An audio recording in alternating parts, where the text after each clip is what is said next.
달러가 강세로 나오면 비트코인 가격 같이 빠질 겁니다. 달러가 약세여야지만 비트코인 가격이 올라갈 거예요. 라고 이야기하는 방송이나 분석들은 이제부터 걸으시면 됩니다.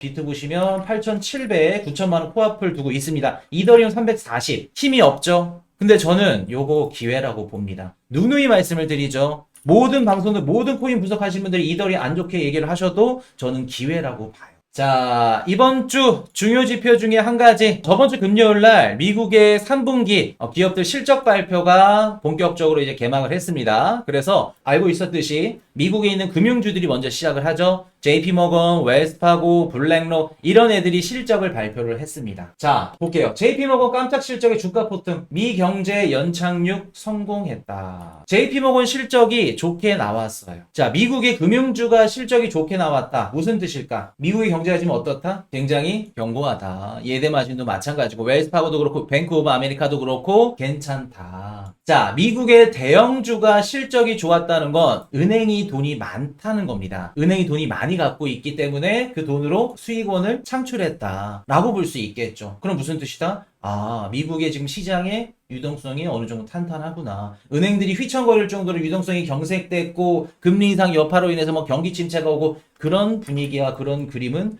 우리가 지금 멀게 있겠구나. 미국의 은행들 괜찮구나. 지금 미국 경제가 좋다는 겁니다. 단적으로 보여주고 있는 거예요. 앞으로 이제 23일, 23, 4 이제 그 이후부터 뭐 마이크로소프트 그리고 뭐 엔비디아, 미국의 이제 M7 얘네들 실적 발표가 예상이 됩니다. 근데 저는 긍정적으로 봐요. 이번에 미국 기업들. 그럼 코인 이슈야 3분기에 긍정적으로 나오면 뭐 10월달, 11월달 주식 상승을 도모하겠네? 좀 그렇게 봅니다. 그럼 4분기는 어떨 것 같냐, 코인 이슈야? 4분기도 좋게 봐요. 왜? 올해 4분기 소비 시즌 개막하죠? 아마존도 시작하고 크리스마스, 뭐 박싱데이, 뭐 중국 광군제, 인도 디왈리 축제, 전 세계 글로벌 국가들이 소비를 하는 시즌이 4분기입니다. 대체적으로 미국의 경제 성장률도 4분기 좋게 나오고 그리고 기업들의 실적도 좋을 걸로 봅니다. 그렇기 때문에 3분기, 4분기 두 시즌 어닝 좋지 않을까. 이렇게 되면 미국 증시 상승하면서 우리 비트코인 시장도 위험성 자산 시장도 상승할 가능성이 높아 보이겠죠. JP모건 좋다는 거. 이제 앞으로 이번 주 다음 주 발표되는 뭐 넷플릭스부터 시작해서 미국에 있는 기업들 실적 발표 우리가 기대해 볼 만하겠다. 자, 깜짝 순이자 이익의 깜짝 증가. 자, 넘쳐나는 돈 3분기 300조 모은 블랙록 안 오르기 어렵다. 저는 이번에 어닝 시즌 이제 개막했을 때 누구 기업의 실적 발표를 좀 중요하게 봤냐면 블랙록이 지난 분기에만 얼마나 자금을 유치시켰냐면 2210억 달러를 유치시켰어요. 지난 분기에만 3개월 동안. 그래서 지금 전 세계 가장 많은 자산을 운용하고 있죠. 11조 5천억 달러를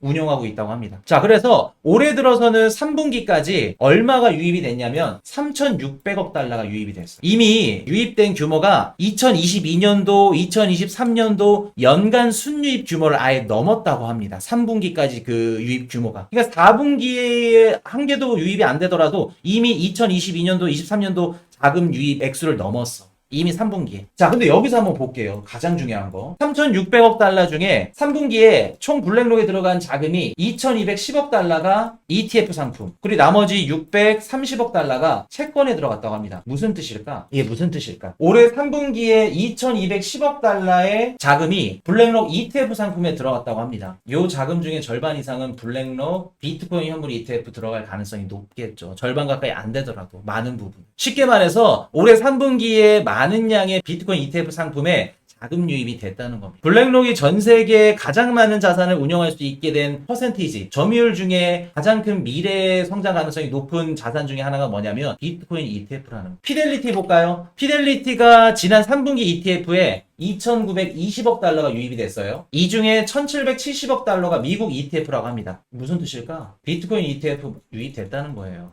유입됐다는 겁니다. 전 세계 1등에서 5등 안에 드는 이런 자산 운용사 얘네들이 뭐 때문에 지금 점유율을 계속해서 많은 자산을 유입시키고 있다? 비트코인 ETF 때문에. ETF 시장이 진짜 많이 커질 거고, 그리고 그 중에서도 비트코인 관련 암호화폐, 디지털 자산 ETF 펀드 상품들이 굉장히 폭발적으로 상승을 할 거다. 그러니까 우리가 알고 있어야 될 게 뭐냐면, 야, 이렇게 많은 돈이 이미 들어왔어. 올해 유동성이 뒤집어지게 많네. 첫 번째. 그리고 그 많은 유동성 중에 비트코인 ETF가 차지하고 있는 점유율이 굉장히 높구나. 아, 우리가 비트코인 투자하길 잘했구나. 라는 걸 단적으로 알 수 있겠죠. 지금 미국에 있는 유동성 뒤집어지게 많다. 미국 증시에. 자, 피델리티 블록체인 기반 MMF 출시 추진. 블랙록을 겨냥했다. 피델리티도 알고 있는 겁니다. 블랙록을 뛰어넘을 수는 없겠지만 그래도 어느 정도 자리에 뱅가드 자리에 위치하기 위해서는 전 세계 2등 자리는 넘볼 수 있겠죠. 그래서 MMF 펀드를 블록체인 기반으로 출시한다고 합니다. 앞으로 전 세계 뭐 중앙은행도 그렇고 글로벌 국가들은 채권, 뭐 주식 상품들 다 블록체인 위에서 거래할 수 있게끔 돌아갈. 요건 다 2년 전, 3년 전에 말씀드렸던 거 기억하시죠? 요런 식으로 갈 겁니다. 자, 미국 9월달 생산자 물가지수 PPI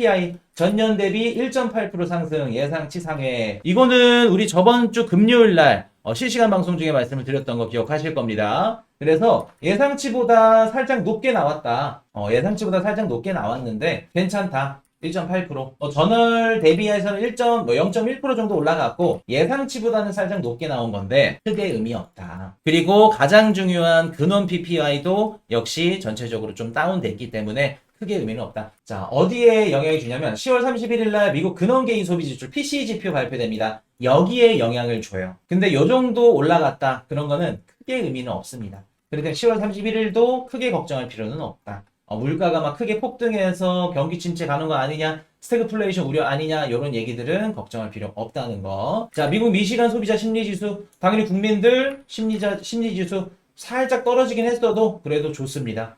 좋다는 거. 지금 미국 국민들도 전체적으로 물가는 잡고 있고 소비는 견고하고 괜찮게 보고 있다는 거. 자, 이스라엘군 욤키푸르 기간 헤즈볼라 로켓 320기 날라와. 욤키푸르라고 이스라엘 이제 유대인들 최대 명절 중에 또 그 명절이라기보다 이제 기념일 중에 한 가지입니다. 그게 이제 끝나고 나서 아마 이번 주말부터 공격을 하지 않을까. 요런 얘기들이 지금 나오고 있었는데 아직까지 뭐 큰 유의미한 공격들은 없어요. 지금 뭐 유엔 평화유지군 기지부순 이스라엘군. 그래서 뭐 유엔 평화군까지 이렇게 발길이 닿은 것 같습니다. 그래서 헤즈볼라를 때리려고 했지만 유엔 평화군들 뭐 2-3명 정도 부상을 입었다고 하는데 요렇게 되면 우리 자산 시장에 긍정적인 겁니다. 코인이슈님, 유엔까지 건드렸는데 이거 중동전쟁 확전 양상으로 가는 거 아닌가요? 그렇지 않습니다. 유엔까지 건드리게 돼서 유엔 평화군이라든가 유엔 측에서 이제 그 개입을 하게 되면은 이스라엘도 더 막 나갈 수 있는 것들이 조금 더 행동을 자제할 수밖에 없어요. 그래서 이런 부분들은 오히려 단기적으로는 우리 코인 시장의 악재일 수는 있겠지만 중장기적인 관점으로 갔을 때는 10월 뭐 중순 말까지는 호재 기사일 수 있다. 중동 전쟁은 계속해서 가는 겁니다. 근데 시장이 이걸 얼마나 받아들이는지 안 받아들이는지 그게 가장 관건이겠죠. 자, ECB 금리 인하, 경기 둔화, 물가 상승세 완화에 0.25%포인트 인하. 자, 일단은 EU에서 금리를 내릴지 안 내릴지 요거 보셔야 됩니다. 요게 10월 17일 날 ECB 통화정책회의가 열리죠. 요게 살짝 우리 시장에 좀 영향을 줄 수 있는 게 뭐냐면 만약에 ECB에서 금리를 내려 그럼 유로화 가치가 살짝 빠질 겁니다. 그러면 달러 강세를 일으킬 거기 때문에 이게 가장 중요해요. 어떻게 보면은 이번 달 중요한 지표가 없는데 10월 17일 중요할 수 있는 지표가 ECB 금리 인하다. 만약에 유로화 가치가 떨어져서 달러가 강세로 도네 비트코인 가격에는 어떤 영향을 줄까? 어떻게 된다고 배웠죠? 달러 강세면 주식이나 비트코인 가격은 하락한다고 배웠죠. 근데 코인 방송이나 경제 방송에서 만약에 유로화 가치가 떨어져서 달러가 강세로 나오면 비트코인 가격 같이 빠질 겁니다. 달러가 약세여야지만 비트코인 가격이 올라갈 거예요. 라고 이야기하는 방송이나 분석들은 이제부터 걸으시면 됩니다. 단기적으로는 달러 강세가 어떻다? 비트코인 가격 상승을 견인시켜줄 가능성이 높다. 우리 하우스 방송에서 배웠죠? 왜 그런다? 달러가 강세로 전환되면 미국인들의 뭐가 올라간다? 소비력이 올라간다. 그렇기 때문에 주식이나 비트코인 가격이 단기적으로는 상승한다. 지금은 같이 상승하겠지만 이게 몇 년, 몇 개월 쭉 달러가 강세면 비트코인 가격이 올라요. 이게 계속 유지되는 법은 없어요. 지금 당장으로서는 달러 강세가 나쁘지 않다. 라는 말씀 드립니다. 요거 유로화 가치가 떨어진다는 건 어떻게 될 수 있다? 비트코인한테는 악재보다도 호재일 가능성이 높겠죠. 단기적으로는 빠질 수 있겠지만 그렇게 말씀을 드리고, 자, 중국 지방정부 부채 해결에 516조 원 지원 돌려막기 우려도. 자, 저번주 토요일날 지난주 토요일날 이제 전세계 글로벌 투자자들이 원했던 부분이 뭐냐면, 야, 중국 정부가 또 대규모 완화 정책을 얘기해주지 않을까 기대를 했지만 기대와 정반대로 얘기를 하지 않았습니다. 요거는 아마도 이제 10월 10월 31일 이제 전인대라고 10월 31일 날 이제 전인대가 이제 계획이 되어 있는데 여기서 아마 발표될 가능성을 열어놔야겠죠. 만약 여기서 안 나온다 그러면 11월 5일 미국 대통령 당선되고 나서 발표할 가능성 높습니다. 지금 중국은 단기적으로 막 얼마 풀게요, 돈 풀게요, 다다다 못 풉니다.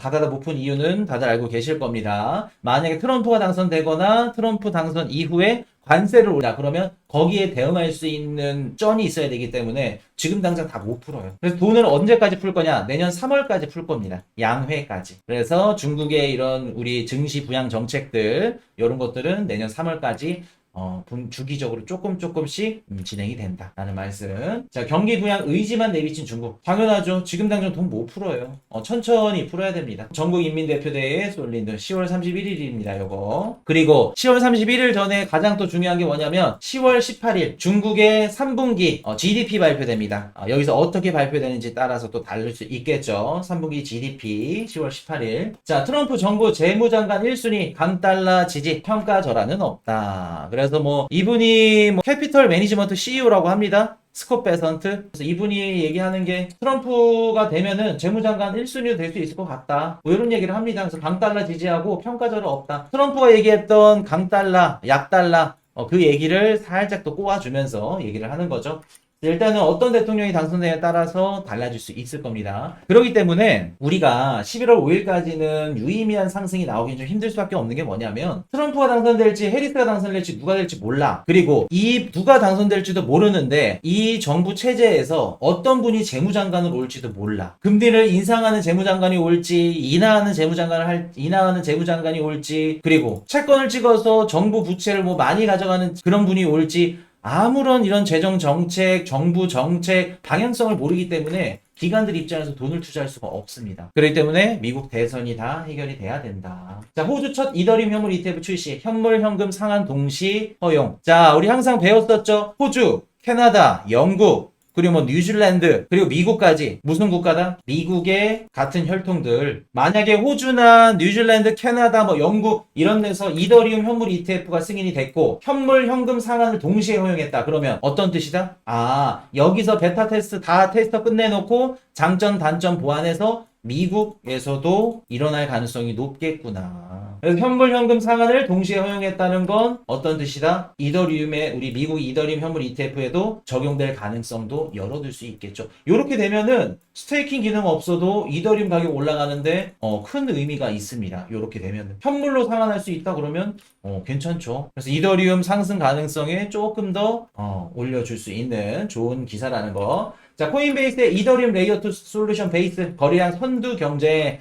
자, 한 가지 말씀 드려볼게요. 제가 올해 초부터 알트코인 투자하시는 분들 꼭 이런 코인들 담으셔야 됩니다. 우리 코인 이슈 구독하시는 분들, 방송 시청하시는 분들 한번 대답해볼게요. 어떤 거 제가 찝어드렸죠? 올해는 모든 알트코인들 상승한다고 해서 무조건 상승하지 않습니다. 얘네들 위주로 사셔야 돼요. 미국인들이 좋아할 만한 미국계 코인들. 그리고 네트워크 보셔야 된다. 예를 들어서 솔라나, 베이스 이런 애들. 밈코인을 사더라도 솔라나, 베이스 이런 애들 거 사라. 말씀드렸던 거 기억하시죠? 미국인들이 좋아할 만한 이런 네트워크와 코인들 이런 것들 RWA 섹터도 말씀드렸었고 그래서 이런 것들 중에 보시는 겁니다. 여러분들 그런 애들이 선택받을 가능성이 굉장히 높아요. 자, 비탈릭 부테링 커뮤니티 통합 위한 3가지 핵심 과제 제안. 그래서 이더리움이 살아나려고 이것저것 열심히 노력을 합니다. 그래서 뭐 공유된 가치 문화, 생태계 내 경제적 정렬 뭐 이것저것 하는데 가장 중요한 건 뭐냐면 나중에 이제 이더리움 섹터 해가지고 제가 한번 좀 심화 작업을 한번 다뤄드릴 건데 펌프펀이라던가 이런 식의 좀 이더리움 생태계에서 큰 수익을 내거나 유저들을 좀 유입시킬 수 있는 생태계들 뭐 RWA라던가 좀 유의미한 생태계가 한 가지 나와야 된다. 그래야 이번 상승장 때 이더리움이 유의미한 상승을 할 수 있다. 그래서 요거 지켜보셔야 됩니다.